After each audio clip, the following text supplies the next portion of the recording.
បាទសួស្តីកូនកូនថ្ងៃនេះលោកគ្រូបន្តនៅមេរៀនអង្គតិក្រាលមិនកំណត់របស់យើងជាបន្តទៀតដោយផ្អែកទៅលើឧទាហរណ៍នៃការគណនាអង្គតិក្រាលមិនកំណត់តាមរូបមន្តអង្គតិក្រាលដោយផ្នែកបាទជាមុននឹងចូលទៅលើឧទាហរណ៍លោកគ្រូរំលឹករូបមន្តអង្គតិក្រាលដោយផ្នែកបាទកូននៅចាំទេតើរូបមន្តអង្គតិក្រាលដោយផ្នែករបស់យើងសរសេររូបមន្តយ៉ាងដូចផ្នែកកូនបាទដូច្នេះលោកគ្រូមានអង្គតិក្រាលនៃ f នៃ x បាទ f នៃ x គុណនឹង z' នៃ x dx បាទ z' នៃ x dx ជាអង្គតិក្រាលដោយផ្នែករបស់យើងស្មើនឹង f នៃ x គុណនឹង z នៃ x ដកអង្គតិក្រាលបាទដកអង្គតិក្រាលមានន័យថាយើងបាន z នៃ x គុណនឹង f' នៃ x ទាំងអស់ dx បាទនេះគឺជាការរំលឹករូបមន្តអង្គតិក្រាលដោយផ្នែករបស់យើងដែលបានសិក្សាពីคลิปវីដេអូមុនបាទឆ្នេះជាបន្ទាប់មកទៀតលោកគ្រូនឹងដាក់ទៅលើឧទាហរណ៍ទី5បាទឧទាហរណ៍ទី5របស់យើងគឺគណនាអង្គតិក្រាលនៃ x ការ៉េ សេគុណ 3x dx បាទហើយកូននឹងឃើញថាតើវាមានអ្វីដែលប្លែកពីឧទាហរណ៍មុនបាទចេះកូនមើលឧទាហរណ៍ទី5បាទឧទាហរណ៍ទី5នេះយើងមានអង្គតិក្រាលនៃ x ការ៉េ សេគុណ 3x ទាំងអស់ dx បាទចេះអង្គតិក្រាលនេះលោកគ្រូនឹងគណនាតាមរូបមន្តអង្គតិក្រាលដោយផ្នែករបស់យើងបើយើងគណនាតាមរូបមន្តអង្គតិក្រាលដោយផ្នែកកូនត្រូវញែកបាទផលគុណជា2ហ្នឹងមួយគឺជា f នៃ x ហើយនឹងមួយទៀតគឺជា z' នៃ x ដោយដែលយើងបានដឹងពីឧទាហរណ៍មុនហើយនៅពេលដែលមានផលគុណរវាងពហុធាតុជាមួយនឹង exponential តែកូនត្រូវយក f នៃ x ហ្នឹងគឺពហុធាតុបាទចឹងលោកគ្រូចាប់ផ្ដើមតាំងចេះលោកគ្រូតាំង f នៃ x ចេះយើងយក f នៃ x នេះស្មើនឹង x ការ៉េដែលហៅពហុធាតុនេះបាទចេះស្មើនឹង x ការ៉េចេះសល់ពីនោះបាទ f នៃ x បាទ f នៃ x ចំណែក z' នៃ x របស់យើងនេះលោកគ្រូយកសេគុណ 3x បាទចេះសរុបមកយើងឃើញ f នៃ x ស្មើ x ការ៉េដែលពហុធាតុហើយនឹង z' នៃ x របស់យើងគឺយើងយក exponential ក្រោយពីបានប៉ុណ្ណឹងកូនត្រូវ derivative ចេះ f នៃ x នេះយើង derivative បាន f' នៃ x ចេះលោកគ្រូ derivative បាន 2x ចំណែក z' នេះដើម្បីរក z នេះកូនត្រូវគណនាអង្គតិក្រាលសេគុណ 3x ដូច្នេះកូនត្រូវអនុវត្តរូបមន្តអង្គតិក្រាលនៃ សេគុណ kx dx ចេះស្មើនឹង1លើ k សេគុណ kx បូកឲ្យ c ចេះកន្លែងនេះលោកគ្រូនឹងបាន1លើ3 សេគុណ 3x បាទហើយក្រោយពីបានប៉ុណ្ណឹងក្រោយពីរកឃើញ f' ហើយនឹង z នៃ x ហើយកូនអាចផ្សំរូបមន្តអង្គតិក្រាលដោយផ្នែកយើងបានហើយចេះយើងបាន x ការ៉េ សេគុណ 3x dx ចេះរូបមន្តនេះស្មើនឹង f នៃ x គុណនឹង z នៃ x ចេះលោកគ្រូបាន1លើ3 x ការ៉េ សេគុណ 3 សេគុណ 3x ដកអង្គតិក្រាលនេះកូនអានេះគុណអានេះចេះលោកគ្រូបាន1លើ3 សេគុណ 3x គុណនឹង 2x ទាំងអស់ dx បាទចេះលោកគ្រូឃើញថាផលគុណ1លើ3ហើយនឹងលេខ2ហ្នឹងយើងគុណទៅជាពភាគ2លើ3ចេះយើងទាញយកមកមុខអង្គតិក្រាលមកចេះលោកគ្រូបាន1លើ3 x ការ៉េ សេគុណ 3x អានេះទុកដដែលប៉ុន្តែអានេះទាញមកបាន2លើ3អង្គតិក្រាល x សេគុណ 3x ទាំងអស់ dx បាទចេះមកដល់កន្លែងនេះកូនឃើញថាការគណនាអង្គតិក្រាលខាងក្រោយនេះអត់ទាន់ទៅរួចទេបាទបើអង្គតិក្រាលខាងក្រោយវាអត់មាន x ទៅរួចបាទឬក៏អត់មាន សេគុណ 3x គឺទៅរួចប៉ុន្តែរបស់យើងនៅពេលនេះគឺវានៅសល់ប៉ុណ្ណឹងបើនៅសល់ប៉ុណ្ណឹងកូនត្រូវគណនាអានឹងមួយសារទៀតចេះដាក់ថាគណនាបាទគណនាចេះលោកគ្រូយកអង្គតិក្រាលនឹងមកគណនាគឺ x សេគុណ 3x ទាំងអស់ dx ចេះដូចគ្នាដែរយើងត្រូវប្រើរូបមន្តអង្គតិក្រាលដោយផ្នែកភាសាទៀតចេះលោកគ្រូយក f នៃ x ស្មើនឹងពហុធាតុគឺ x ចំណែក z' នៃ x នេះគឺស្មើ exponential ដូច្នេះលោកគ្រូយក សេគុណ 3x ដូចគ្នាមានន័យថាលោកគ្រូនឹងរកអី f' នៃ x យើង derivative បាន1 x នឹងបាន1ចំណែក z នៃ x នេះកូនគណនាអង្គតិក្រាលស្មើ1លើ3 សេគុណ 3x បាទដូចគ្នាដែរមានន័យថាអង្គតិក្រាលថ្មីរបស់យើងនេះយើងនឹងបានអង្គតិក្រាលថ្មី x សេគុណ 3x dx នេះស្មើនឹង f នៃ x គុណនឹង z នៃ x ចេះលោកគ្រូបាន1លើ3 x គុណនឹង សេគុណ 3x ដកអង្គតិក្រាលអានេះគុណខាងនេះម្ដងកូនបាទចេះយើងបាន1លើ3 សេគុណ 3x ទាំងអស់ dx បាទចេះមកដល់កន្លែងនេះ យើងអាចគណនាបានហើយនេះទៅរួចហើយចេះលោកគ្រូនឹងសរសេរវាតទៅទៀត1 លើ 3x សេគុណ 3x អានេះកូនបាន1 លើ 3 ជួប1 លើ 3 នេះបានដក1 លើ 9ហើយសេគុណ 3x បាទដោយលោកគ្រូបានបញ្យល់អញ្ចឹងមានន័យថាកន្លែងនេះត្រូវបូកចំនួនថេ1បូកចំនួនថេ1ដែលយើងតាំងដោយសេអងប៉ុន្តែដោយសារតែយើងយកវាមកជួសនៅក្នុងនេះដូច្នេះលោកគ្រូអត់បានបូកទេដោយសារយើងជួសទៅយើងតាំងទៅវាវែងឆ្ងាយអញ្ចឹងលោកគ្រូនឹងសរុបបូកសេយកតែម្ដងបាទចេះមកដល់កន្លែងទៅនេះកូនឃើញថាអង្តិក្រាលរបស់យើងដែលគេឲ្យគណនាហ្នឹងគឺ x ការ៉េគឺអង្តិក្រាលនៃ x ការ៉េសេគុណ 3x dx នេះកូនឃើញថាកន្លែងទៅនេះរបស់វាចាស់កូនច្រឡងវាមកដាក់មកវិញមក1 លើ 3 x ការ៉េសេគុណ 3x ចំណែកខាងក្រោយនេះអង្តិក្រាលនេះយើងបានរកឃើញហើយគឺយើងរកឃើញប៉ុណ្ណេះច្នេះកូននឹងជួសអានឹងដោយប៉ុណ្ណឹងមកច្នេះភាគបែងប្រភាគរបស់យើង2 លើ 3 នៅ2 លើ 3 ដដែលចឹងលោកគ្រូជួសអានេះចូលស្មើ1 លើ 3x សេគុណ 3x ដក1 លើ 9 1 លើ 9 សេគុណ 3x នេះកន្លែងនេះហើយដែលលោកគ្រូចង់បញ្ជាក់ប្រាប់ថាគឺមកដល់កន្លែងនេះគឺយើងបូកនឹងសេបានហើយបាទបូកសេបានហើយបាទចេះមកដល់កន្លែងនេះកូនឃើញថាអង្តិក្រាលនៃ x ការ៉េសេគុណ 3x ទាំងអស់ dx នេះបាទលោកគ្រូគុណពលិនេះបញ្ចូលទៅស្មើ1 លើ 3 x ការ៉េសេគុណ 3x អានេះគុណបញ្ចូលយើងបានដក2 លើ 9 ដក2ភាគ 9 x សេគុណ 3x អានេះគុណបញ្ចូលមួយទៀតបូកវិញហើយបូក2 លើ 27បាទបូក2 លើ 27សេគុណ 3x បូកឲ្យសេបាទចឹងក្នុងករណីនេះចម្លើយនេះគេច្រើនតែទាញសេគុណ 3x ជាកតាទៅវាស្រួលមើលលទ្ធផលបាទដូច្នេះលោកគ្រូបានអានេះទៅជា1 លើ 3បាទ1 លើ 3 x ការ៉េចំណែកអានេះសល់ដក2 លើ 9x ចំណែកខាងក្រោយនេះបូក2ភាគ 27ទាំងអស់គុណនឹងសេគុណ 3x បូកឲ្យសេដែលសេនេះជារបស់ a បាទនេះហើយគឺជាលទ្ធផលនៅក្នុងការគណនាអង្តិក្រាលដោយផ្នែករបស់យើងទៅលើឧទាហរណ៍ទី5បាទចេះកូនសង្កេតឃើញថានៅពេលនេះកាលណាពហុធារបស់យើងមានស្វ័យគុណកាន់តែច្រើនមានន័យថាការគណនាអង្តិក្រាលរបស់យើងកាន់តែច្រើនតង់ដែរបាទកាន់តែច្រើនតង់ដូច្នេះពហុធារបស់យើងនេះត្រឹម x ការ៉េស្វ័យគុណ2មានន័យយើងគណនា2ដងបាទគណនា2តង់ច្នេះបើឡើងគីបកូនត្រូវគណនា3តង់ឲ្យបានដាច់បាទច្នេះអានេះគឺជាការគណនាអង្តិក្រាលដោយផ្នែកដូច្នេះកូនត្រូវសង្កេតមើលថាពេលណាដែលយើងអាចមានលទ្ធភាពគណនាតែម្ដងពេលណាឬក៏2ដង3ដងបាទកូននឹងមើលតាមគំរូឧទាហរណ៍របស់យើងនេះបាទចឹងកូននឹងឃើញទៅលើឧទាហរណ៍ទី6មួយទៀតដែលជាប់លោកគ្រូនឹងឧទាហរណ៍ទៅលើឧទាហរណ៍ទី6ឲ្យបាទជាមួយលោកនេះពេលម្ដងតើវាយ៉ាងម៉េចវិញបាទច្នេះកន្លែងនេះលោកគ្រូលុបហើយយើងនឹងចូលឧទាហរណ៍ទី6របស់យើងបាទចឹងកូនមើលឧទាហរណ៍ទី6មួយទៀត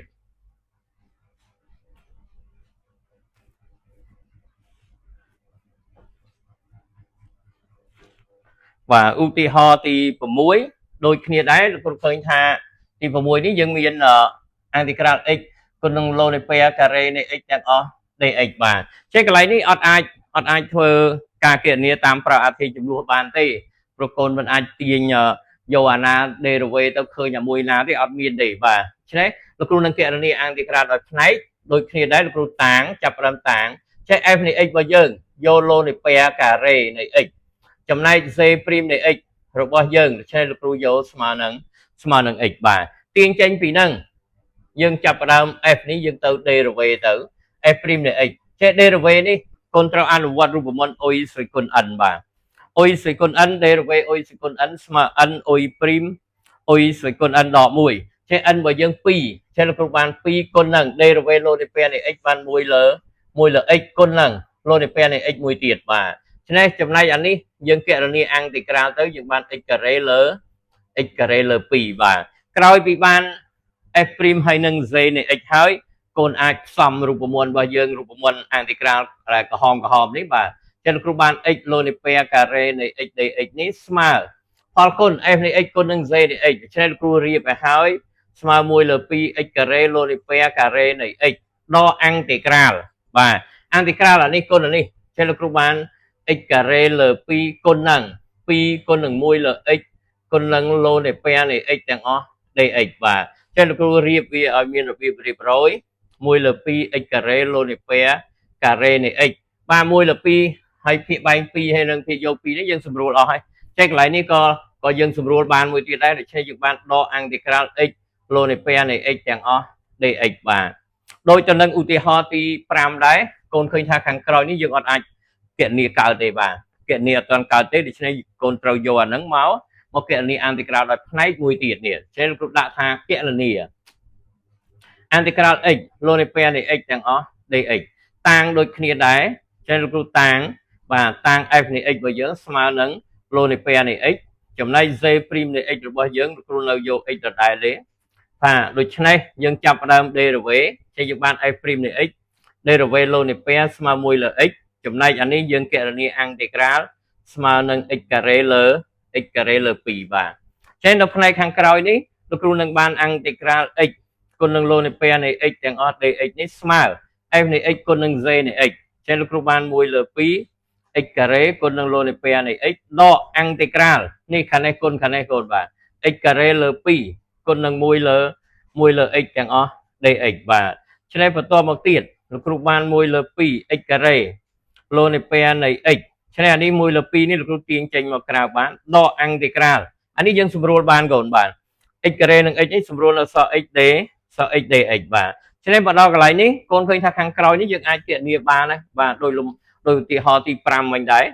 ចឹងយើងបាន1លើ2 x carré លូនេះ pair នៃ x ដកអានេះបាន x carré លើ2ទៀតចឹងមកដល់កន្លែងនេះលោកគ្រូដាក់ដក1លើ4 x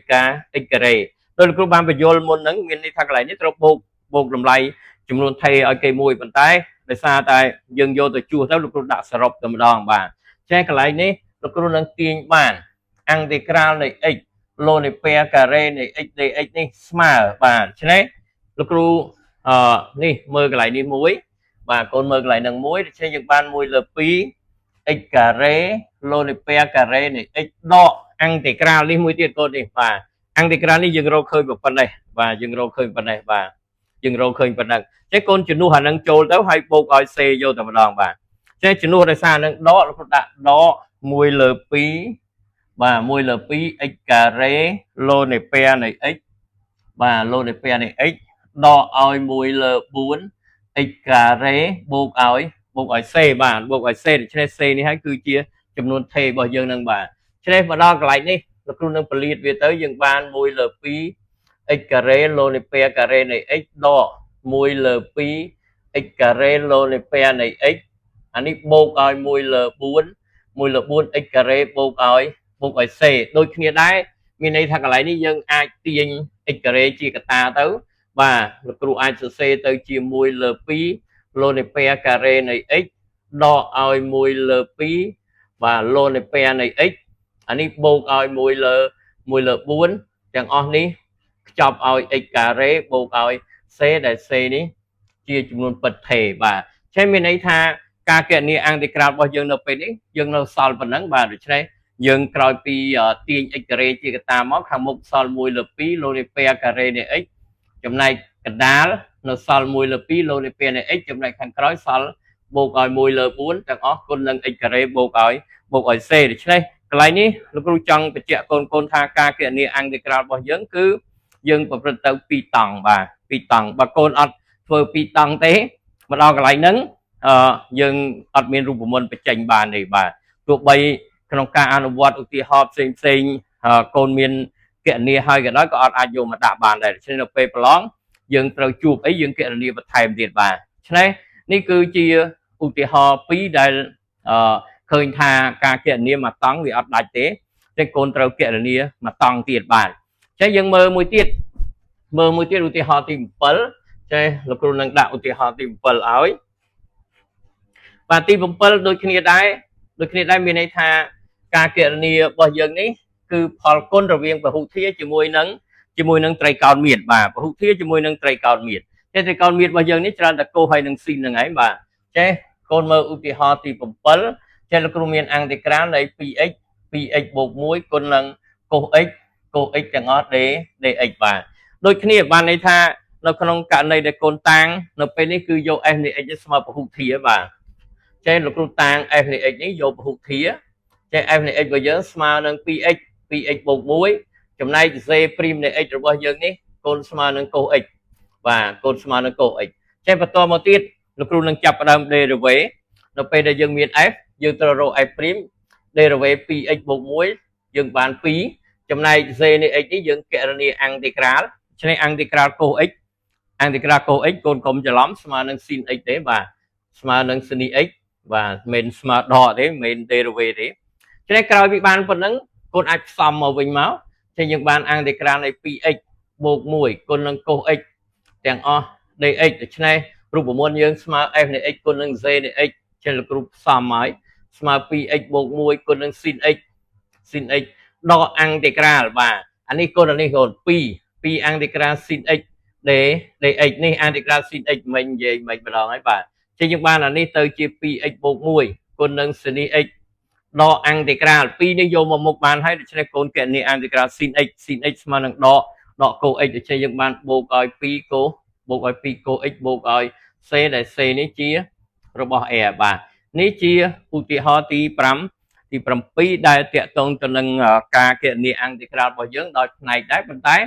ពហុធាជាមួយនឹងត្រីកោណមាត្របាទតែកូនមើលទី8មួយទៀតស្តៀងគ្នាបាទអត់សូវខុសគ្នាប្រហែលទេចឹងយើងបាន integral 1ដកឲ្យ 3x គុណនឹង sin x នេះទាំងអស់ dx ដូចគ្នាដែរលោកគ្រូនឹងតាំងដូចគ្នាតាំង f នៃ x របស់យើងស្មើពហុធាចេះកូនយក f នៃ x នេះស្មើពហុធាមានន័យថា1ដក 3x ចំណែក z ព្រីមនៃ x របស់យើងកូនយក sin x បាទ sin x ឬក៏ sin x បាទចេះលោកគ្រូនឹង derivative f ព្រីមនៃ x របស់យើងនេះយើងបានដក3ចំណែកអានេះលោកគ្រូគណនា integral បាទមិញកូនឃើញនេះ integral ស្មើដក cos តែអានេះស្មើនឹងដក cos x បាទស្មើនឹងដក cos x ចឹងកូនផ្សំវាឡើងវិញចឹងយើងបាន integral នៃ1ដក 3x គុណនឹង sin x dx ដូច្នេះកូនយកអានេះគុណអានេះមកដករៀបចំឲ្យហើយក៏បានឬក៏យើងសេរីវាឲ្យហើយក៏បានដែរចឹងលោកគ្រូបានដកកតា1ដក 3x គុណនឹង cos x បាទលោកគ្រូយកសញ្ញាដកមកដាក់ពីមុខហើយដក integral បាទដកជុំដកនេះលោកគ្រូដាក់បូកប្រហែលតង់ហើយបាទដាក់ដកសិនទៅ complex របស់គេបាទខុសចេះដក integral អានេះលោកគ្រូបានដក cos x 1បាទគុណនឹងដក3មួយទៀតគុណនឹង dx បាទចេះកូនមើលទៅតើសញ្ញាដកមានប្រមាណដងហើយចានេះគ្រូគុណសញ្ញាដកចូលទៅយើងអាចសរសេរទៅជា 3x ដក1គុណនឹង cos x បាទចំណែកខាងក្រោយនេះដក3ដងហើយកូនដក3ដងទៅដកវិញចេះយើងបានដក3 integral នៃ cos x ទាំងអស់ dx បាទយើងឃើញថាខាងក្រោយនេះអត់ជាប់អីទេយើងអាចប្រើរូបមន្តបានហើយចេះយើងនៅសល់អានេះ 3x ដក1គុណនឹង sin x ដក integral cos x ស្មើនឹង sin x ចេះយើងបានដក3 sin x បូកឲ្យ c ដែល c នេះជារបស់ r បាទ c បាទ c នេះជារបស់ r បាទកន្លែងនេះគឺ cos x ទេកូនបាទកន្លែងនេះ cos x បាទ cos x មាន sin x ទេបាទចឹងនេះគ្រាន់តែច្រឡំពីនេះមកនេះទេអត់ប្រែប្រួលអីទេបាទពីនេះមកបានយើងគណនា integral បាទដូច្នេះឧទាហរណ៍ទី8យើងបានប៉ុណ្ណឹងហើយយើងនៅឧទាហរណ៍ទី9ហើយនឹងឧទាហរណ៍ទី10មួយទៀតបាទឆ្នេះកូនទុកពីនឹងលោកគ្រូទុកពីនឹងធ្វើ homework បាទ homework សង្ឃឹមថាកូននឹងអាចសិក្សាមើលថាតើ9ហើយនឹង10ហ្នឹងយើងធ្វើតាមវិធីណាបាទដើម្បីគណនា integral របស់យើងនឹងចេញបាទឆ្នេះនៅផ្នែកនេះលោកគ្រូសូមបញ្ចប់ប៉ុណ្ណឹងហើយជូនពរកូននៅក្នុងឱកាសបុណ្យចូលឆ្នាំថ្មីប្រពៃណីជាតិខ្មែរនេះបាទសូមមានសុខភាពល្អបាទមានសុភមង្គលនៅក្នុងក្រុមគ្រួសារធ្វើដំណើរទៅទីណាមកណាជិតឆ្ងាយមិនសូមប្រកបដោយសុខសុវត្ថិភាពហើយសូមបើកបរដោយមានការអត់ឱនអធ្យាស្រ័យឲ្យគ្នាទៅវិញទៅមកបាទសង្ឃឹមថាចូលឆ្នាំថ្មីនេះនឹងនាំមកនៅសិរីសួស្តីគ្រប់ប្រការដល់កូនខ្មែរប្រជាពលរដ្ឋខ្មែរទាំងអស់នៅទូទាំងប្រទេសក៏ដូចជានៅ ក្រៅប្រទេសក្តីបាទសូមមានសុខសេរីសួស្តីគ្រប់គ្នាសូមអរគុណសូមគោរពលា